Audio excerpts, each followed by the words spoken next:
sings. Greetings to everyone. I'd like to say hello to our beloved community via Zoom, also live here in the Center for Spiritual Living, Ukiah. We're very glad to have you here with us today.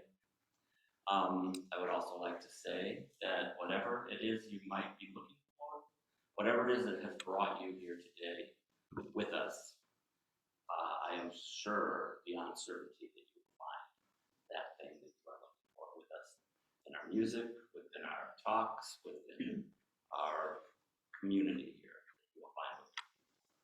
So, thank you very much. I will now invite you to sit back and relax. We are going to be doing a treatment this morning, and I will be reading that today. These are words from Ernest Holmes directly, so I invite you to sit back and take a breath,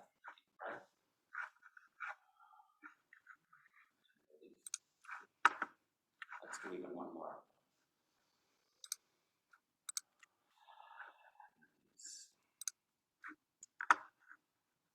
There is only one source, and that source is God. One mind, one presence, one intelligence, one universal consciousness. God is the ever-present power in all things, in all ways. I know that I am one with this power, and so all that it is, I am. The beauty, peace, joy, and wisdom of this loving spirit is eternally available. Everything that I do, say, or think is governed by divine intelligence and inspired by divine wisdom. I know that the law of God surrounds me with love and with friendship. I let it radiate in my environment, bless everything I touch, make whole that which is weak, turn fear into faith, and accomplish the miracle of healing through love. I am aware of my partnership with the infinite, and I am filled with gratitude for his divine knowledge in my life. And in knowing this, I release this truth to the one mind, knowing that it is already so. And together we say, and so it is. Thank you for that, everyone. Yes, and I was speaking, of course, in the eyes, even though that was speaking on behalf of everything, everyone, every amazing. So we are happy to have you here with us today. We have special music. We have Mr. Calvin Johnson, who will be performing for us, and that is always a special treat. So, Calvin, are you there, and are you ready? I am here, and I am ready. This is a song written by Jan Garrett of J.D. Martin and Jan Garrett fame.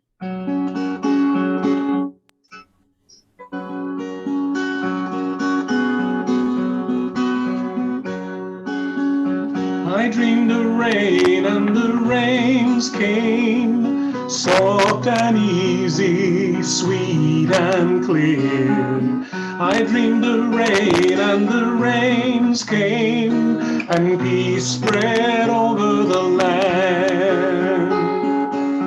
I dreamed of summer and the winds changed, and the green was easy and the rivers ran clear. I dreamed of summer and the winds changed, and peace spread over the land. And the flowers bloomed in the desert, and the air is fresh and clear. I dreamed of rain and the rains came, and peace spread over the land. I dreamed of freedom and the moon and the way was easy and the path was clear. I dreamed of freedom and the moon rose and peace spread over the land. And the golden stars are shining and the night is bright and clear. I dreamed of freedom and the moon rose and peace spread over the land. I dreamed of heaven and the earth sang, and the sound was easy and the song was clear.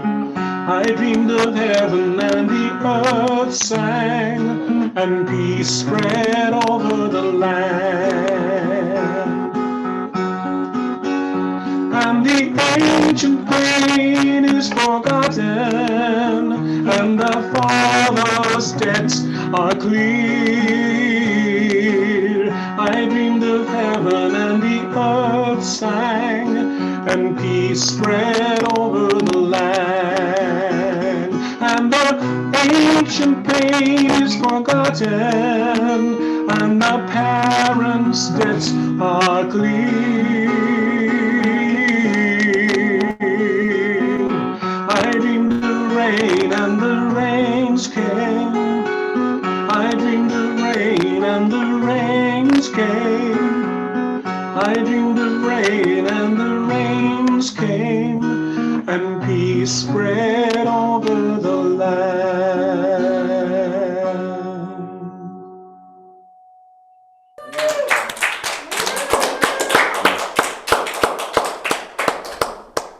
That was, are we back to me yet? Yeah. That was very beautiful, Kelvin.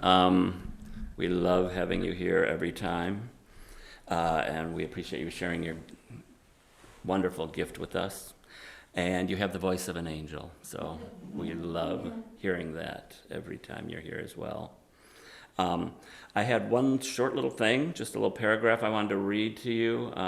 This is from a book. I'm doing the newsletter these days, and I've been really enjoying searching high and low and overturning rocks in order to find meaningful quotes that I think go well with the newsletter.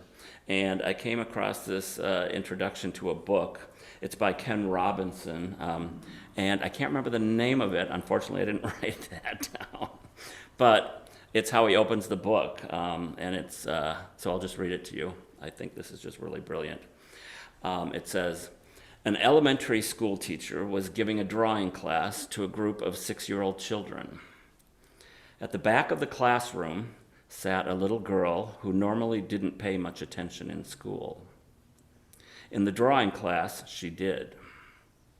For more than 20 minutes, the girl sat with her arms curled around her paper, totally absorbed in what she was doing. The teacher found this fascinating. Eventually, she asked the girl what she was drawing.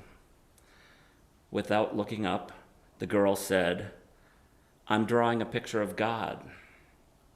Surprised, the teacher said, "But nobody knows what God looks like." And then the girl said, "They will in a minute." I just loved that when I read it. It just made me so happy because there's so much contained in that, just on every level. So I thought that was a good thing to share with you all today. So now we have the incredible fortune of having our one of our favorite speakers, Mr. Clovis Lewis, or Reverend Clovis Lewis. Yes, on his way to becoming a reverend. We have had him for 3 weeks speaking contiguously, and so we're very fortunate that this will be the 4th week. Not only is he a master cellist, but he is just a brilliant man, very interested, I believe, in quantum physics, as he was speaking to us about last week, and various other things, all things spiritual, all things deep, and also he knows a lot about joy. So we are very glad to have him here again with us. His topic today will be Church 2.0, Spiritual Challenges. So I'm sure this will be very worth listening closely to him now. So hello, Clovis, welcome, and if you're ready, take it away. I am indeed. Thank you so much. Wonderful introduction. It's really wonderful to be with you all today again. So I want you to imagine a scene. 30 men and women locked in a conference room for hours on end. There's free coffee, catered food, beverages of all kinds. Their meetings, which started in October 2001, took place in the evenings in a nondescript building called the Institute for Creative Technology on a quiet street in the Los Angeles area. The assembled screenwriters, directors, and producers were drawn from the movie world's best ranks. Their task was to imagine plausible ways in which terrorists would launch new attacks against the United States in the wake of September 11, 2001. Asymmetrical warfare enacted in the physical world had been perfected. The United States had been caught completely by surprise and rendered helpless by people who were manifestly more creative than we are. On July 1st, just this year, the National Security Agency announced that Russian military intelligence units were continuing their brute force worldwide hacking campaigns. And the campaigns of cyber attacks have targeted our government, military, political parties, defense contractors, energy companies, universities, law firms, and media outlets, according to the NSA. And this, of course, is on the heels of the massive SolarWinds cyber security attack, unnoticed for many months, that infiltrated some of the most secure computer networks on the planet. The list of bad players in this realm includes the Chinese, Iranian, North Korean governments, as well as other non-government entities. Cyber attacks are defined as an act of war because, as has been demonstrated, the consequences to our lives can be very damaging. Asymmetrical warfare enacted in the cyber world has been perfected. The United States has been caught completely by surprise and rendered helpless by people who are manifestly more creative than we are. Of course, these are examples of man-made disasters. Certainly, acts of war, cyber or otherwise, are extremely disruptive. But it's not difficult to list the many ways nature can wreak havoc on our planet and our lives. Statistics show that the frequency and severity of what are termed as natural disasters are increasing dramatically. Well, I can assure you that powerful alien lasers do not cause California forest fires. I can also assure you that global climate disruption is an important reason for devastating fires, hurricanes, tornadoes, tsunamis, extreme heat waves, and a host of other calamities. In addition, the consequences of human encroachment upon habitats and ecosystems we have previously not disturbed present a double jeopardy. Harmful pathogens that are being released that we have no defense for, and there is further climate disruption. Now, all of these problems are largely aided by human action and human inaction. We apparently have not been evolutionarily gifted with the capacity to grasp the damage we do to complex systems over time, nor do we have the will to correct our mistakes. I describe all this mayhem to make a point. That for the first time in our existence as a species on this planet, we are entering a phase of chronic disruption that is of our own making.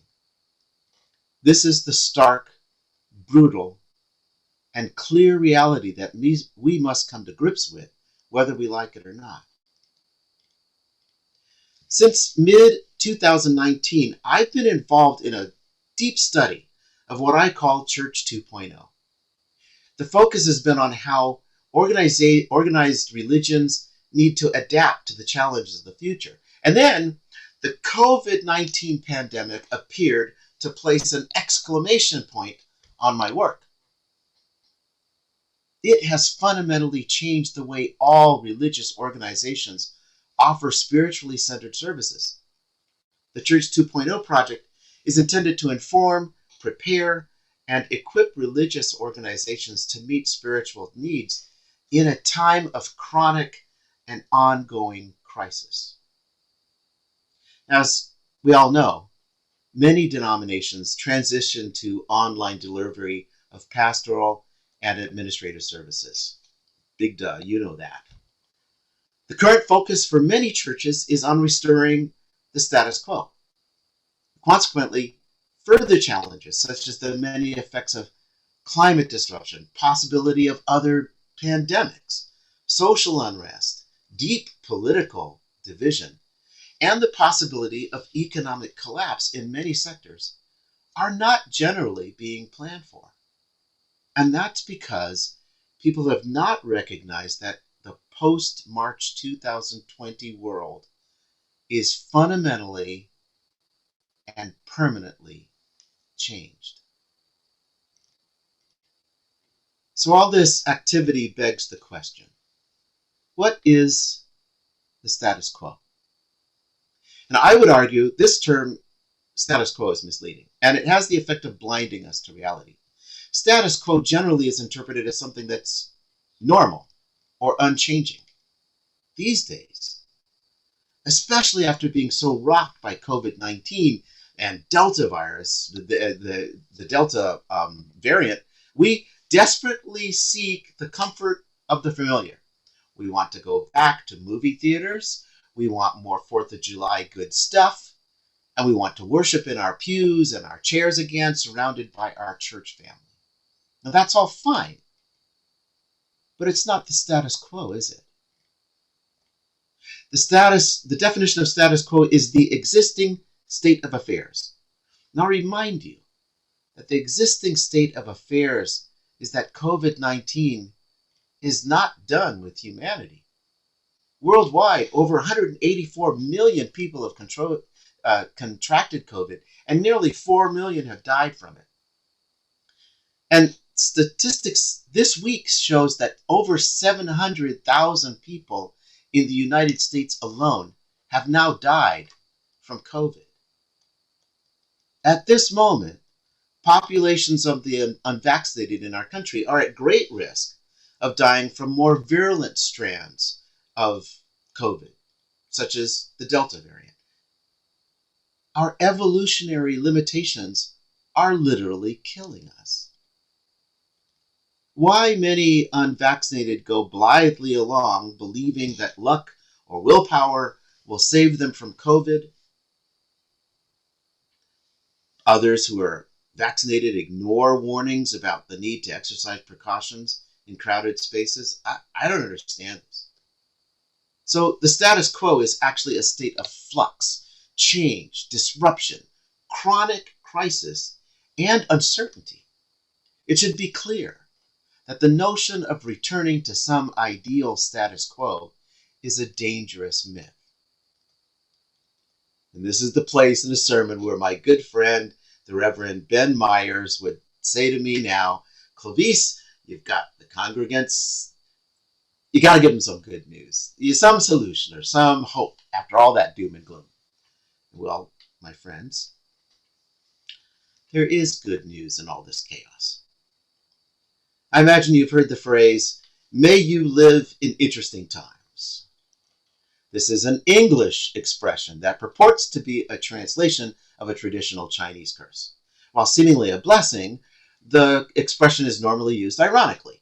Life is better in uninteresting times of peace and tranquility than in interesting times, which are usually times of trouble. Despite being so common in English as to be known as the Chinese curse, it turns out that there is no known equivalent expression in Chinese. The nearest related Chinese expression translates as, Better to be a dog in times of tranquility than a human in times of chaos. So there you have it. Now, it's true that we do live in interesting times. And that statement is ironic and literal, factual, allegorical, neatly wrapped up into an all-inclusive ball of, dare I say, quantum possibilities. With everything that is happening, it is easy to feel overwhelmed. It's easy to feel like everything that anchors us to this reality is being swept away.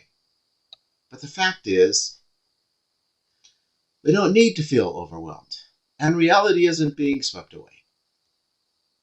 What we need to do is breathe, and then find ways to take care of ourselves. We'll all get through this time of medical, racial, social, and environmental upheaval. We will heal, and we will grow. And that is the interesting times way of the world. Many of us do not consider ourselves as religious, but rather as spiritual. We prefer to think that a more humanist-oriented, rational, and scientific approach to our problems will reveal the solution. Well, I'd argue we've tried that, but we failed, especially in this post-modern world. And as I said earlier, we don't seem to be evolutionarily capable of or even genetically disposed towards recognizing such enormous and complex problems in time to save ourselves, or at least get back to the status quo we now wish we all were living in. So, what do we do?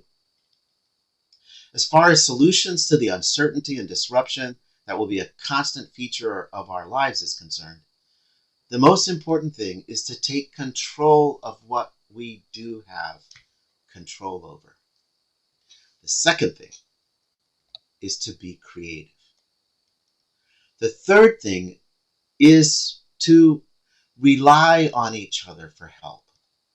And lastly, we must see the spiritual significance of living in a way that encourages sacrifice and service to both our planet and our children. This is, of course, a deeply spiritual thing. There's a spiritual component to all of this. Churches need to model the behavior of having faith, forbearance, and steadfastness that we encourage in individuals who are faced with loss and uncertainty. Put simply, churches need to plan for, respond to, and persevere through these uncertain times. This is the first thing to do. I know today you're all going to meet, and I would encourage you to think about some of these things I'm bringing up. Church leaders need to imagine the worst case scenario and work backwards from there. Here in California, there's no excuse for any church to not have a robust, up-to-date, and comprehensive preparedness plan for fires, floods, earthquakes, and civil and economic disruption.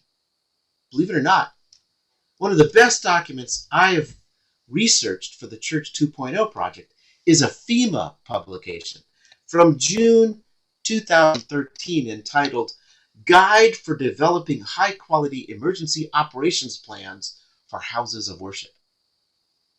This document covers everything from planning principles, content, threat assessment, and how to deal with an active shooter incident.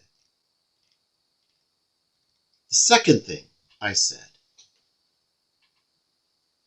I believe is essential is to take control of is creativity. I'm talking about instituting an ongoing process that allows everyone to participate in imagining creative solutions to challenges that might arise. Pore over preparedness documents from other churches and even other denominations. There's some really good information out there. Modify it to your own needs. But do not limit yourself to what has ever existed before. Do like the Hollywood writers I talked about and imagine the unimaginable. The third admonition seems like a no-brainer, but it will be quite difficult. When I say that a congregation needs to rely on everyone to imagine creative solutions to a world we find it difficult to imagine, and then to plan for that, I also urge you to include children and young adults. Don't think for a moment that most of them have not thought about the future we adults will be leaving them. The future world will not be of their making. So the greatest gift we can provide them with is the ability to make a difference. Listen to them. Seek their advice. For Christ's sake, let them scan the millions of pages of paper documents your congregation is probably still holding on to. Let them dream up ways to communicate without electricity. Ask them what they will need in the future that we will not inhabit, and then work backwards from there to provide for them. And this brings us to the fourth and last point about the spiritual significance of living in a way that encourages sacrifice and service to both our planet and our children. The fact is that we boomers screwed up.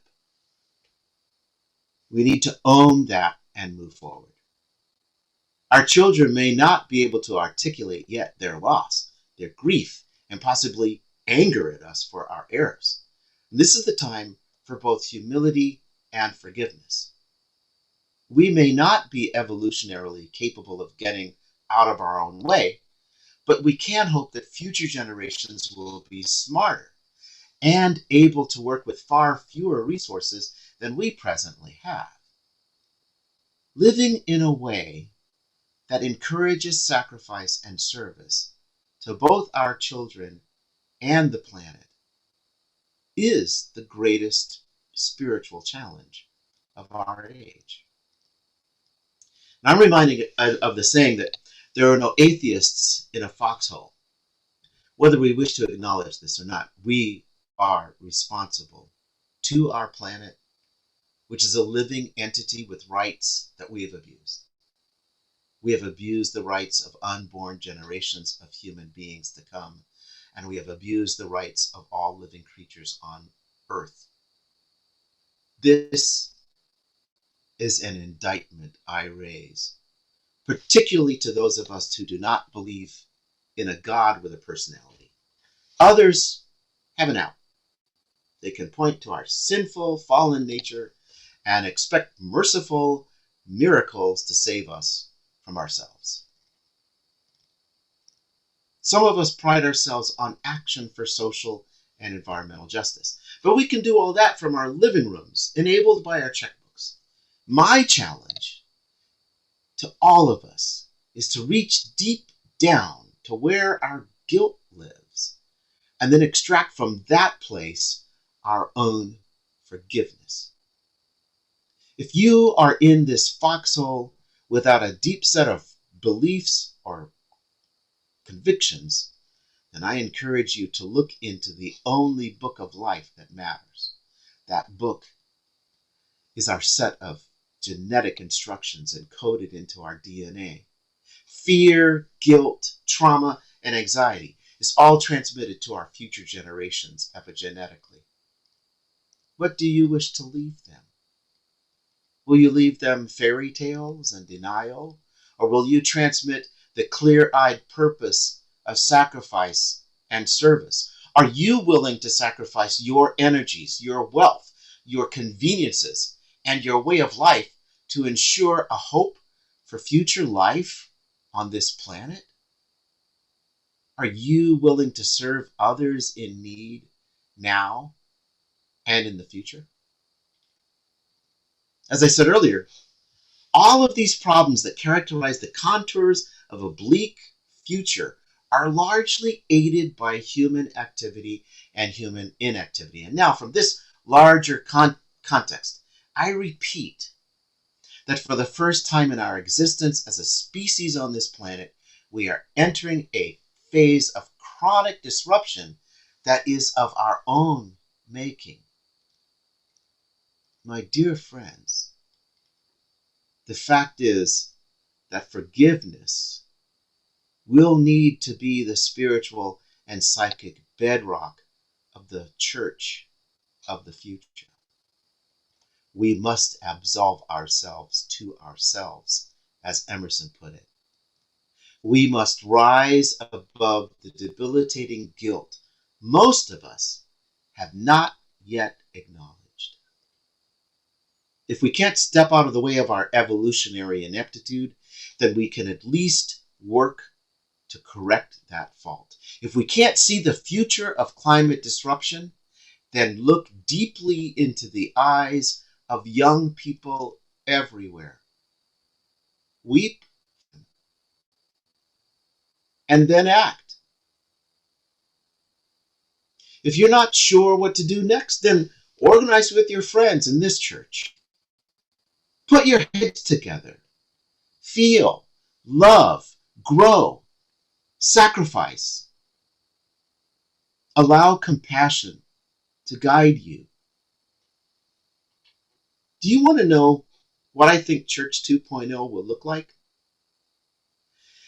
It will look like a living organism that's not confined by walls. Its heartbeat will be justice, and its blood will be compassion. Its body will be the hearts and minds of all people who wish to live in harmony with each other and our mother planet. The new church will discard false hopes and hollow doctrines of the past to embrace the fire of commitment to a future fueled by love. So do you want to recreate the old status quo, the church you're familiar with? Or do you want to build something entirely new? I know where I'm going. I know what I'm going to do. What are you going to do? Namaste.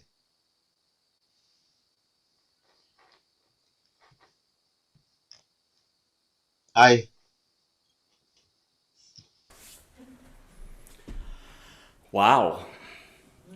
Clovis. Wow. That was. A closing treatment from Clovis. Oh, yes, sorry. Clovis, if you are there, yes. Are you able to do a closing treatment for us, closing prayer? I am. Okay, great. I'm happy. Thank you.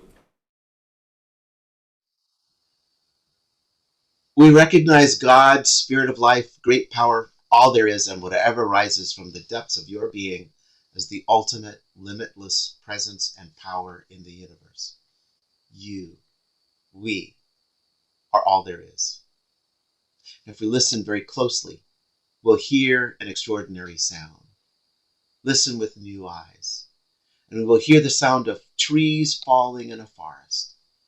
It is the sound of expectations and convention and timidity and doubt and worry and closed-mindedness and fear of the unknown.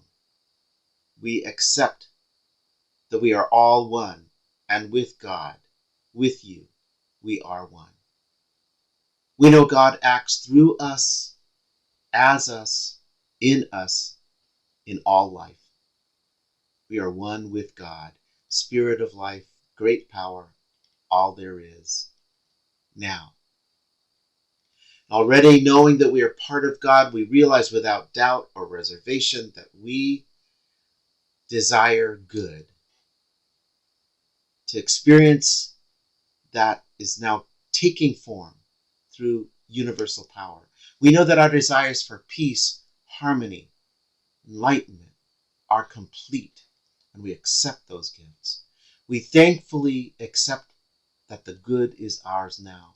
We accept and give thanks for this good right here and now, and we know that creativity, vision, agency are the oldest and tallest trees in our gardens. Just sit and rest under their shade. They will drop their fruits. Enjoy them. They require no care or effort. Trust in their bounty, and the future will part around us like waves before the bow of a ship. All creativity is all creation. We now release our prayer for the wisdom of creative chaos to the activity of the universal law of mind, completely freeing ourselves of concern. And we let go and let God, Spirit of life, great power, all there is. We release this truth in total belief that it is done. All is in balance, and all is as it should be. They're words that let us, as the instantiations of the divine, release our treatment out of our hands with total conviction that we believe and know that what we desire is already done through the power of God, and we say, and so it is.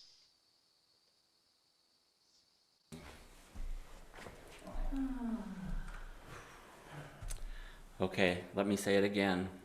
Wow.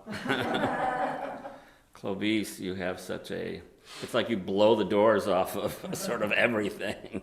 And I know that's what we all need, and it benefits all of us.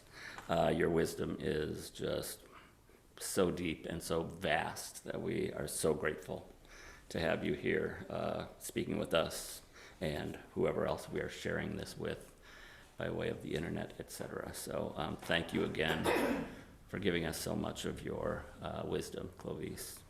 It's a true gift. So thank you. Okay, so now is the time for our offerings. First and foremost, thank you for your ongoing support. It is because of your generosity that we are able to do what we do. If you are here in the sanctuary, we have donation baskets at the back of the church. And for those of you on Zoom, you can donate if you would be so inclined by way of the CSL Ukiah website, which is cslukiah.org. And you can pay by PayPal or by way of a credit card there.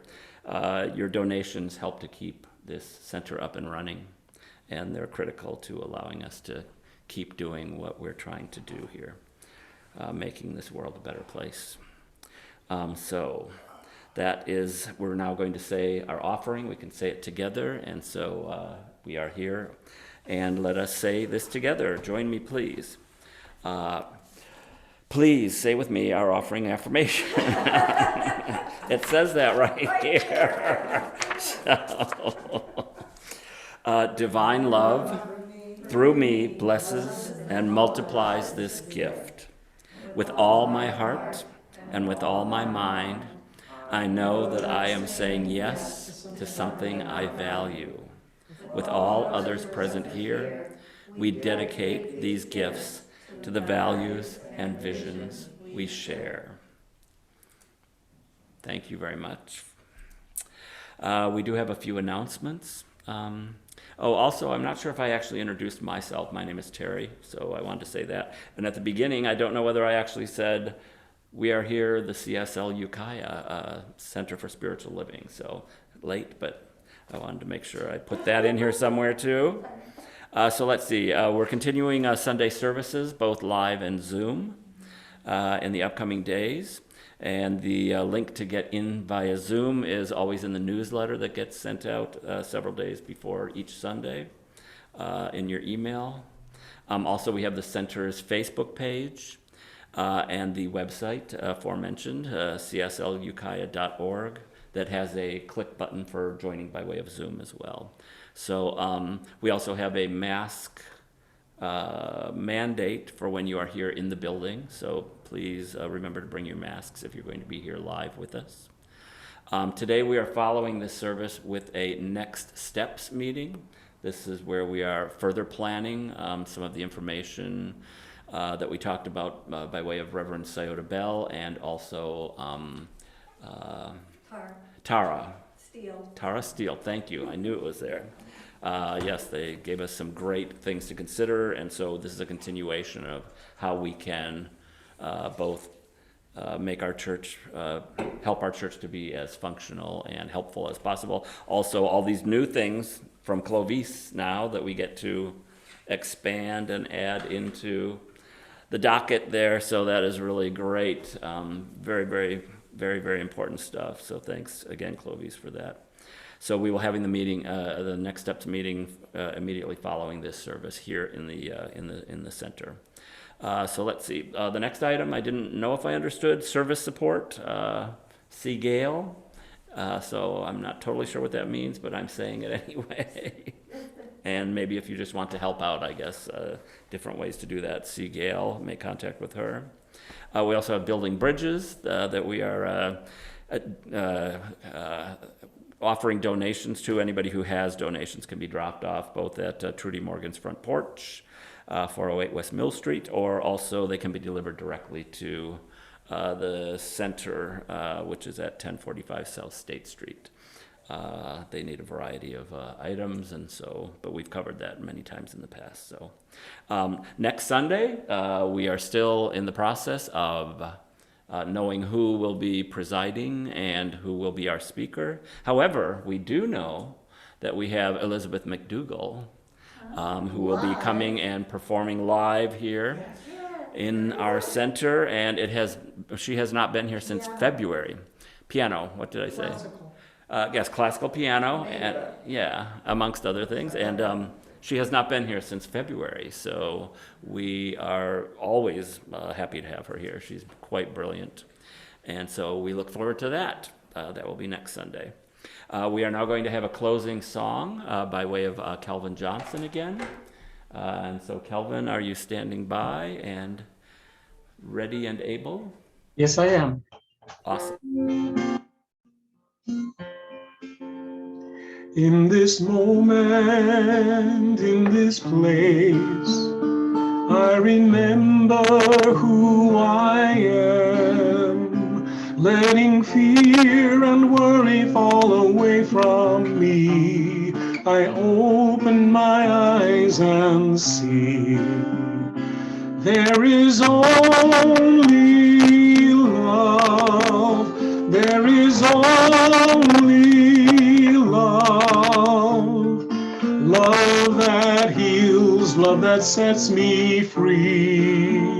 There is only love.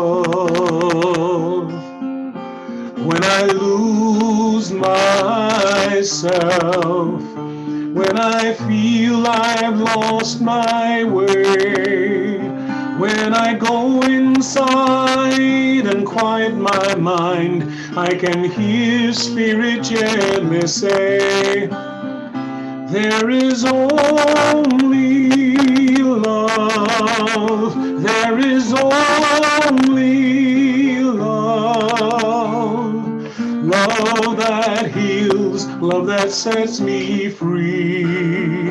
There is only love. And this voice of love, it is singing through my life. It is what I am, it's a part of me. It is what I choose to be. There is only love. There is only love. Love that heals, love that sets me free. There is only love.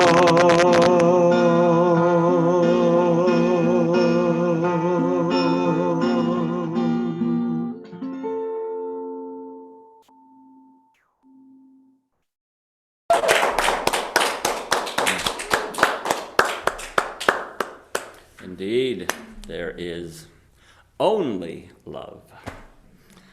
Thank you, Kelvin. Once again, absolutely beautiful and a perfect way to close our ceremony here today. So I wanted to thank everyone for participating, for joining us by way of Zoom or live. Thank all the speakers. Thank our musician Kelvin. Thank you, Clovis, again as well. We are very grateful to have been able to be here with you today and to perpetuate this beautiful community that we have here. Much work to do also. So anyway, thank you for being here, and I will close this service by saying namaste.